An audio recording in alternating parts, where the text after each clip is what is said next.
محترم جناب ملک صاحب چیئرمین پریزیڈنٹ چیمبر، محترم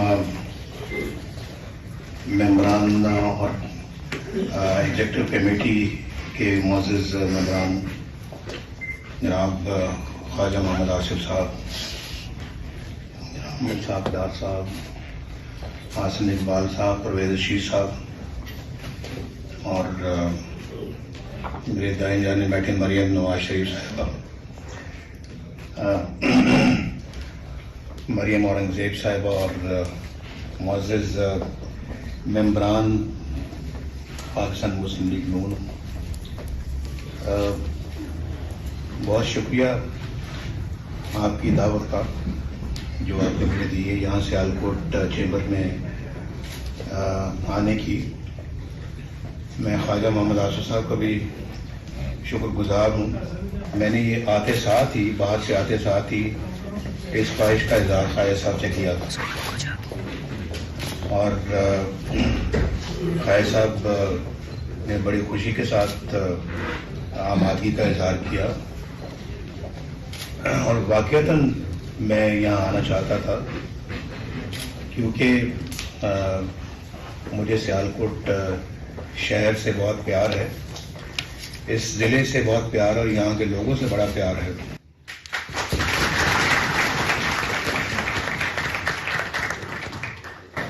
اور آپ ان الفاظ میں سمجھ گئے ہوں گے کہ مجھے خواجہ محمد آصف صاحب سے بڑا پیار ہے۔ میرے بچپن کے ساتھی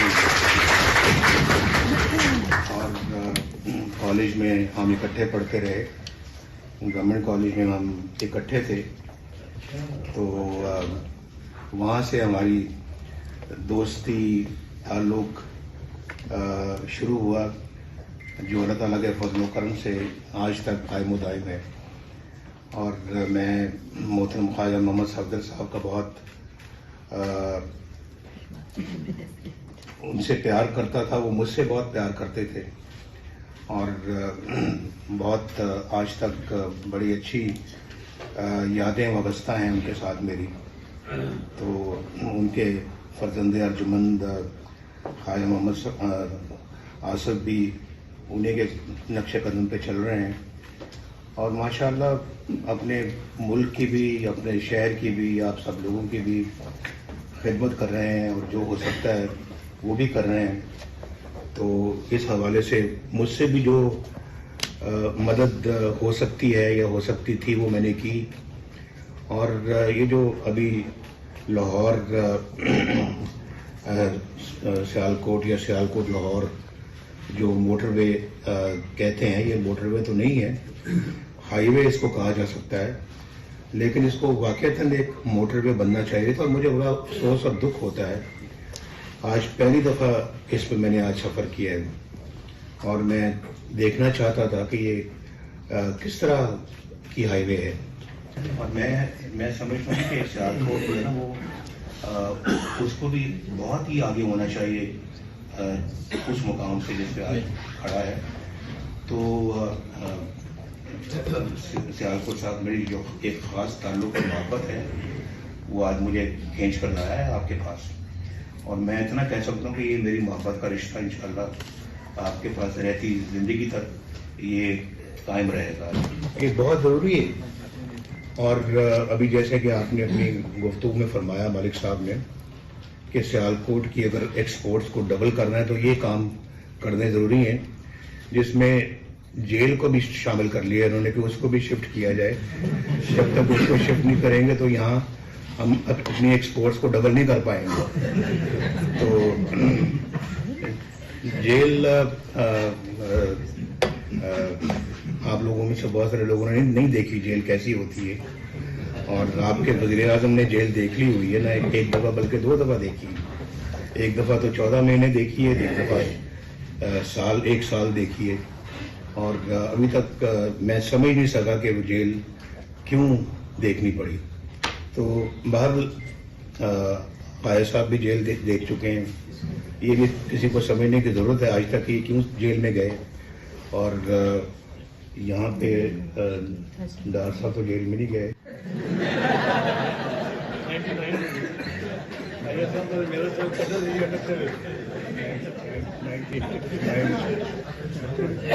وہ بھی سمجھ نہیں آئی کیوں گئے. عاصم اقبال جیل گئے ہیں, سمجھ نہیں آئی کیوں گئے. پرویز صاحب آپ تو نہیں گئے؟ ابھی گئے 4 دفعہ گیا. اچھا. مریم جی, مریم نواز شریف جیل میں گئی ہیں اور پھر نیب کی کسٹڈی میں رہی. کوئی ان کے پاس سرکاری عہدہ نہیں تھا, کوئی نہ وزیر تھی, نہ مشیر تھی, نہ کوئی سرکاری عہدے پہ فائز تھیں, لیکن جیل ان کو بھی جانا پڑ گیا. اور ہمارے اور بھی کئی لوگ ہیں جن کی ابھی میری نظر میں تو نہیں ہے, لیکن جو جیل بغیر کسی مقصد کے اور بغیر کسی قصور کے جیل سے ہوئے ہیں. تو پہلی دفعہ تو میں ہائی جیکنگ کیس میں جیل میں گیا تھا, اور وہ آپ خود ہی سمجھ لیں کہ صبح میں وزیر اعظم تھا اور شام کو میں ہائی جیکر بن گیا. تو اس کے نتیجے میں مجھے عمر قید دے دی گئی, اور پھر بہت کوشش کی گئی کہ میں ہائی کورٹ سے مجھے سزائے موت ہو جائے. یہ 1999 کی بات کر رہا ہوں میں. سن 2000 میں کراچی ہائی کورٹ سے مجھے بڑی کوشش کی گئی کہ وہاں پہ مجھے کیپٹل پنشمنٹ ملے. اللہ تعالیٰ کو ایسا منظور نہیں تھا تو نہیں ہوا, لیکن کوشش بہت بھرپور کی گئی تھی. تو ملک صاحب, میں اس لیے باتیں کر رہا ہوں کہ ان باتوں کی وجہ سے آپ کا جو پوٹینشیل جو یہاں پہ ہے ترقی کرنے کا اور آگے بڑھنے کا, ایکسپورٹس کو ڈبل ٹرپل یا کئی گنا کرنے کا عزم پورا نہیں ہو سکا. اگر 1990 میں 1990 میں آپ مجھے 1984 لے گئے پیچھے, جب آپ نے کہا فرمایا کہ میں نے ایز چیف منسٹر پنجاب زمین جو ہے وہ آپ کو جو ہے وہ دی تھی میں نے چیمبر کے لیے. میں یہ آپ کہنا چاہتا ہوں کہ وہ سب چیزیں بالکل جائز ہیں اور کرنی بڑی ضروری ہے, لیکن اس کے لیے اسٹیبلٹی کا ہونا بہت لازمی ہے, اور آئین کی پاسداری بہت لازمی ہے. اور پاکستان کے اندر ایک اچھا ہمارا جو ہے ایک جامع قسم کی پالیسیز تبھی بنے گی, عمل تبھی ہوگا جب سارے باقی معاملات ٹھیک ہوں گے. ہم نے اپنے تو بھی آنےسٹ میں سمجھتا ہوں کہ ہم خود اس کے ذمہ دار ہیں. اپنے پاؤں پہ ہم نے خود ہی کلاڑا مارا ہے. ایک اچھے بھلے چلتے بس ہنستے بستے ملک کو اگر اس طرح سے ہم ایسے لوگوں کے حوالے کر دیں گے جو پاکستان میں جو ہے وہ ہر وقت گالی گلوچی کرتے رہیں گے, اپنا دل کا بڑاس بغض نکالتے رہیں گے, منافقتیں ہوتی رہیں گی, اور اس کے بعد تو کون ہے, تمہیں میں جیل میں ڈالوں گا, اوے تمہیں میں جیل میں ڈالوں گا.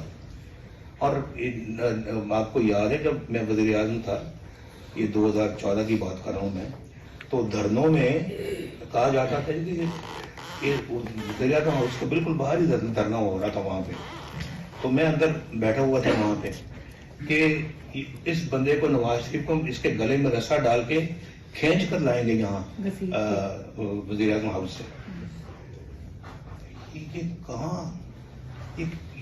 یہ ہمارا تو معاشرہ ایسی باتوں کی اجازت نہیں دیتا. اسپیڈ اپنی بڑھانی پڑے گی ہمیں کیچ اپ کرنے کے لیے باقی دنیا. تو اس کے لیے وہ تبھی ممکن ہے کہ آپ کے پاس ایک سٹیبل گورنمنٹ ہو, سمجھدار گورنمنٹ ہو, اور سمجھدار لوگ ہوں جو پاکستان کی قیادت کر رہے ہوں, اپنے معاشرے کو اچھا سبق سکھائیں, اچھی باتیں سنائیں, اچھا جھوٹ نہ بولیں, منافقت نہ کریں, اور خامخواہ کی باتیں نہ کریں, کام کے اوپر توجہ دیں, اور پھر اپنی اخلاقیات کو ٹھیک کریں, اپنے معاشیات کو ٹھیک کریں, اپنی معاشرت کو ٹھیک کریں, اپنی پاکستان کے اندر جو اپنے جو ینگسٹرز ہیں ہمارے, جو نوجوان نسل جو ہے, اس کو صحیح راہ پہ لگائیں, گھر کے اندر اچھی ٹریننگ دیں, ان کی اچھی گرومنگ کریں, تب جا کے ہم اپنا منزل حاصل کر سکتے ہیں. 22% پہ آپ بزنس کر سکتے ہیں, بتائیں ذرا. Export reference export refinance 19%. Export refinance 19%. ہمارے زمانے میں 3% تھا. اور ہمارے زمانے میں انٹرسٹ ریٹ جو ہے وہ 5.25 تھا. شاید صاحب نے 6.5 شاید صاحب نے 6.5 میں چھوڑا شاید. تو ذرا مجھے بتائیں آپ, اسی سے ذرا آپ اندازہ لگا لیں, زیادہ سوچنے کی ضرورت نہیں ہے آپ کو, اسی سے آپ اندازہ لگائیں کہ ہم کہاں تھے اور یہ ہمیں کہاں لے گئے. آج 50,000 روپے مہینہ کمانے والے بندے کا گزر اوقات ہو سکتا ہے؟ نہیں ہوتا, نہیں ہو سکتا. بالکل, میں بالکل بتا رہا ہوں, میں نے آتے ساتھ ہی یہاں ہر چیزوں کے ریٹس چیک کیے, سبزی, دالیں, گھی, گوشت اور مرغی اور بجلی, اسکولوں کے فیس, کپڑوں کے, بچوں کے کپڑے جو ہیں وہ, ان کے یونیفارم کے پیسے, جوتوں کے پیسے, نہیں کر سکتا گزارا. مان لیں 1 لاکھ روپے بھی کما رہا ہے تو نہیں گزارا ہوتا. اگر 4 بچے ہیں, کرائے کا مکان ہے, ماں باپ بھی ہیں, کیسے گزارا ہو؟ تو یہ اپنا جو ہے وہ حالات یہاں تک پہنچ گئے ہیں. اور 100 بندے اللہ تعالیٰ کو پیارے ہو جاتے تھے ان دھماکوں میں, تو ان کو ختم کیا ہم نے, ان دھماکوں کو, اس دہشت گردی کا قلعہ کما کیا ہم نے اللہ کے فضل و کرم. تو رد الفساد ہم نے ایک شروع کیا, اس کے اندر اپنا بھرپور طریقے سے ہم نے پاکستان کے اندر جو ہے وہ امن قائم کرنے کے لیے جدوجہد کی, کوشش کی, اور امن قائم ہوا. اس کے بعد پھر سارا کچھ کرنے کے بعد پھر اس پچھلے دور کے اندر ہم اپنا سی پیک کو ہم لے کے آئے, اور چائنیز پریزیڈنٹ کے یہاں پاکستان جب بھرپور طریقے سے دھرنے ہو رہے تھے, ادھر دھرنا ہوا, اسی سڑک سے چائنیز پریزیڈنٹ نے بھی گزرنا تھا. تو وہ ہم دیکھیں, ان دھرنوں کے باوجود ہم نے کام کیے اور ہم نے اپنے ہدف پورے کیے. ملک 5.8% GDP پہ چلا گیا. ہمارا جو رفتار ہے ترقی کی, سب سے زیادہ اس وقت ڈار صاحب یہاں تشریف فرما ہے, سب سے زیادہ پاکستان کے تاریخ میں جو ریزروز تھے فارن ایکسچینج کے اس زمانے کے تھے, لوئسٹ پالیسی ریٹ تھا ہمارا 5% تھا, 5.5% ہمارا پالیسی ریٹ تھا. 3% تھا ہمارا ایکسپورٹ ری فائنانس, 3%. آپ ایکسپورٹ ری فائنانس کو کافی استعمال کرتے ہوں گے یہاں پہ. 3% تھا. اور اسٹاک ایکسچینج بوم کر رہے تھے. پاکستان کے بارے میں کیا ورلڈ بینک اور کیا IMF یہی کہہ رہے تھے کہ پاکستان اگلے چند سالوں میں ترقی یافتہ ترین ملکوں میں شامل ہو جائے گا. تو یہ دور آپ نے اپنی آنکھوں سے دیکھا ہے. جن میں نوجوانوں کی بھی بات کر رہا تھا کہ 1990 میں پیدا بھی نہیں ہوئے ہوں گے, انہوں نے بھی اس دور کو دیکھا. تو ایک یعنی پاکستان کے اندر پاکستان ایک ترقی کی مثال بن چکا تھا. لوڈ شیڈنگ ختم ہو گئی. ہم نے آ کے اپنے اس 4 سالہ دور میں, میں 4 سال رہا, 2017 سے لے کر 2018 تک ہماری گورنمنٹ تھی, لیکن وہ نہ ہونے کے برابر تھی. کیونکہ جب ایک گورنمنٹ کو آپ بالکل اکھاڑ دیتے ہیں اس کے پاؤں, تو پھر وہ گورنمنٹ نہیں رہتی. تو 2017 تک جو گورنمنٹ تھی ایک بہترین گورنمنٹ چل رہی تھی, ایک ہنستا بستا پاکستان تھا.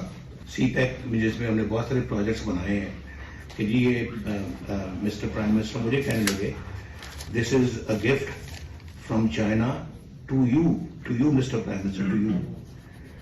تو انہوں نے یہ کہا, جیسے کہ آپ جانتے ہیں کہ ایک دفعہ مجھے پریزیڈنٹ کلنٹن نے, جو امریکہ کے پریزیڈنٹ تھے 1998 میں, مجھے کہنے لگے آپ دھماکے نہ کریں, وی ول گیو یو $5 billion. انہوں نے کہا کہ ہم پیکج بنا رہے ہیں, $5 billion ہم آپ کو کیش دیں گے, اس میں اور بھی بڑی چیزیں شامل تھیں.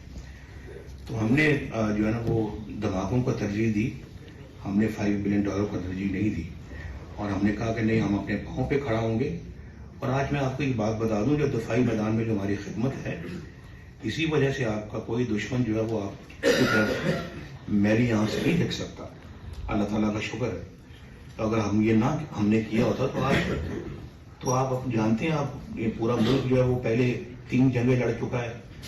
تو اللہ نہ کرے کہ جو ہے وہ کبھی کوئی جنگ جیسے حالات کو دوبارہ پائے. لیکن پاکستان، اور پھر آپ مجھے بھی بتائیں نا جی، وہ آپ جانتے ہیں کہ جو کس ٹون میں ہمارے ساتھ بات کی جاتی تھی اس وقت دھماکوں سے پہلے، اور پھر دھماکوں کے بعد کس ٹون میں ہم سے بات کی. اور پھر ہندوستان کے وزیر اعظم واجپئی پاکستان آئے اور آ کے لاہور اکارڈ پہ دستخط کیے، اور اس میں کہا جی ہم کشمیر کا مسئلہ بھی ہم بات چیت کے ذریعے سے حل کریں گے. پھر اس کے بعد پھر ہم دوبارہ آئے تو پھر مودی صاحب ہمارے پاس لاہور میں وہاں گھر ہمارے تشریف لائے. تو ایک ہمارے دور میں فارن ریلیشنز کے فرنٹ پر بھی ماشاءاللہ بڑی کامیابیاں ہیں. ابھی میں نے آپ سے اکنامک فرنٹ کی بات کی ہے، ڈیفنس فرنٹ کی بات کی، فارن ریلیشنز کی بات بھی میں کر رہا ہوں. فارن پالیسی بھی ماشاءاللہ اللہ کے فضل و کرم سے ہماری بڑی کامیاب رہی. مجھے بتائیں کہ کسی اور کے زمانے میں یا پاکستان میں آج تک کبھی کوئی انڈین پرائم منسٹر کبھی آئے ہیں پاکستان کی وزٹ کے اوپر؟ ہمارے زمانے میں 2 دفعہ آئے. اور یہ سب باتیں سوچنے والی ہیں. قوم کو سوچنا چاہیے ان سب چیزوں پر. ایک ایسا بندہ ہمیں تو فارغ کر دیا، ایک ایسا بندہ لا کے بٹھا دیا جس نے قوم کا بٹھا بٹھا دیا، انڈسٹری کا بٹھا بٹھا دیا، اکانومی کا بٹھا بٹھا دیا، فارن ریلیشنز کا بٹھا بٹھا دیا، ہمارے اقتصادیات کا بٹھا بٹھا دیا، معاشرت کا بٹھا بٹھا دیا، معاشی حالات کا بٹھا بٹھا دیا، ہمارے جو ہے وہ کلچر کا بٹھا بٹھا دیا. یہ سوچنے والی باتیں. لایا گیا تھا، وہ خود نہیں آ سکا، وہ اس کو لایا گیا تھا.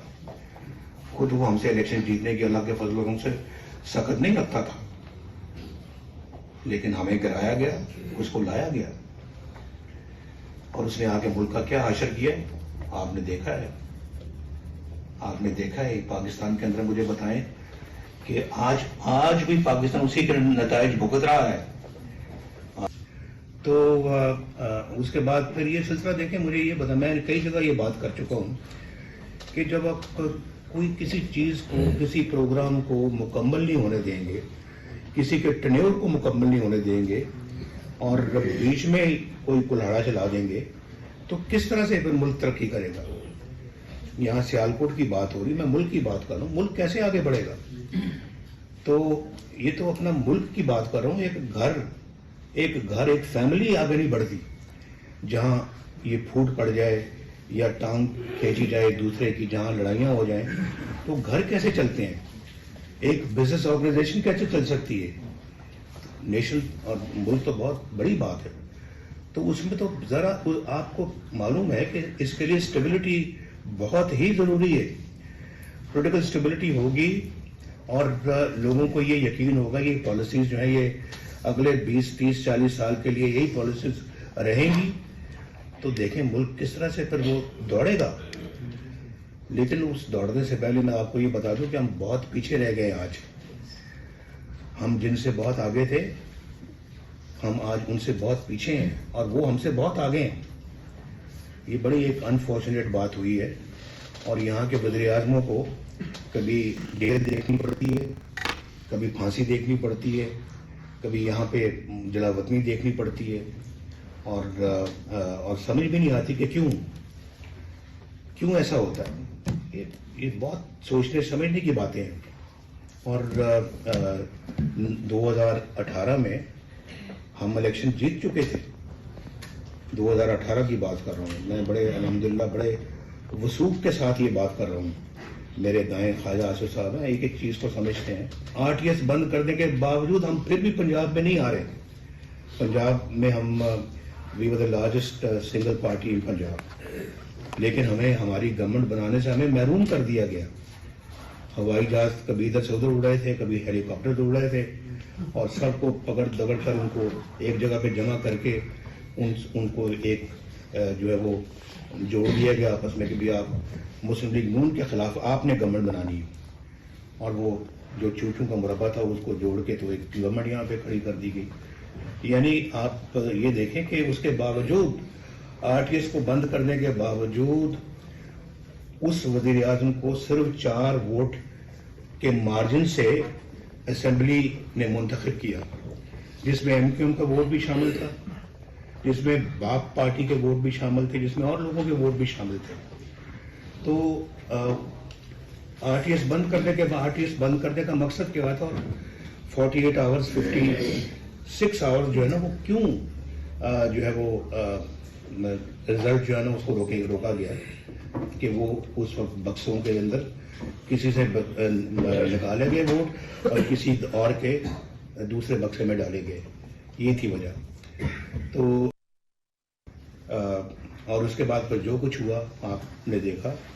ادھر الیکشن ہو رہا تھا، میں جیل میں تھا، مریم نواز شریف جیل میں تھی، اور الیکشن والے دن ہم جیل میں تھے. تو یہ سب باتیں ریکارڈ کی باتیں ہیں جو میں آپ کو بتا رہا ہوں.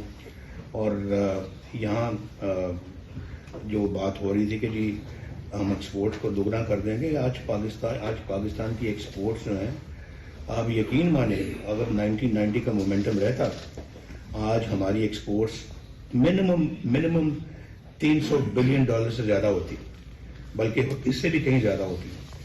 عام آدمی بجلی کا بل بھی دیتا تھا، عام آدمی جو ہے وہ موٹر سائیکل سے کار خریدنے کے لیے تیاریاں کر رہا تھا، اور سائیکل پہ جانے والا موٹر سائیکل خریدنے کی تیاری کر رہا تھا. جن کے پاس وہ گھر نہیں تھے، چھوٹی موٹی قطع زمین لے کے گھر بنانے کا سوچ رہے تھے. اور پھر کسی کو اپنی روزی کا فکر نہیں تھا. غربت یقیناً ہمارے ملک میں ہے اور وہ تھی، لیکن اس کو دور کرنے کے لیے حکومت بھرپور اقدام کر رہی تھی. اسی طرح ابھی چائنا میں بھی کہیں ابھی غربت ہے، ابھی انڈیا میں بھی ہے، پاکستان میں بھی تھی. جس کو ایڈریس کرنے کے لیے ہم بھرپور محنت کر رہے تھے. ہر فیلڈ میں، ہر شعبے میں اللہ کے فضل و کرم سے ہم نمایاں کام کر رہے تھے، اور کسانوں کو جو ہے وہ ریلیف دے رہے تھے. ہم اپنا جو کھاد ہے، یوریا ہے، ان کی قیمتیں مسلسل کم ہو رہی تھی. ان کے لیے ایک پیکج بنا کے ان کو ہم دے رہے تھے تاکہ ہماری جو زراعت ہے وہ بھی ساتھ ساتھ تجارت کے ساتھ ساتھ وہ بھی ترقی کرے اور کسان بھی ترقی کرے. کسان ترقی کرے گا، تاجر ترقی کرے گا، صنعت کار ترقی کرے گا تو ملک ترقی کرے گا.